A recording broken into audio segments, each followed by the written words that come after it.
Hello, mathy people. What happens if you're factoring out the greatest common factor and the greatest common factor happens to be an expression itself? That's what we're going to talk about today. And right here I have set up two different expressions. On the left, I have set up x plus 2, we see that along the left, times 2x minus 3 along the top, and I filled in the algebra tiles that happen when I do that multiplication. Again, this is an area model multiplication. X times x makes x squared. X times x makes x squared.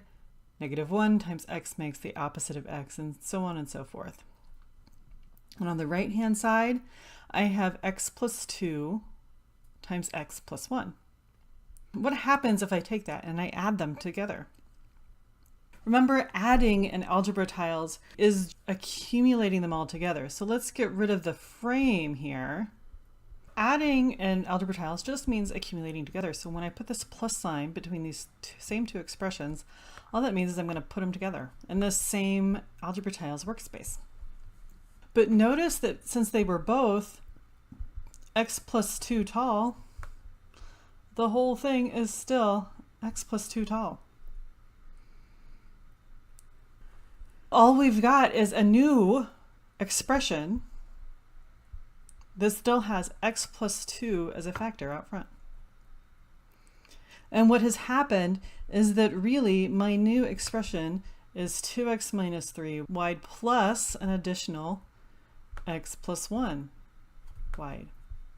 So it is this expression wide, 2x minus 3 plus x plus 1. Now, we don't like to look at that. We want to be able to simplify what's inside there. And you can probably do that without the tiles if you want at this point. I'm going to go ahead and do it with the algebra tiles, and let's shuffle some things around a little bit just to make this look nicer. So what I want to shuffle around here is, let's take these -1s. Let's move them over here by the 1. And when we do that, we need to move these other pink tiles over there.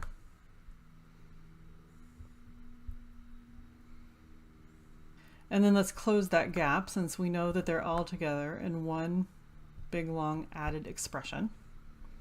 But this looks weird over here. If I show you the next step here, what we've done is we've rearranged what's inside those second parentheses, and I've put the like terms together so that I can count them up. I've got the 2x plus x. Because I did it that way, because I arranged it that way down here, let's move that 1 and make them match nicely there as well. Let's move the 1 to the end. And that's going to show us here in a moment. What else can we do? These don't match up. These look a little weird having the multiple colors in there. There's too many sections.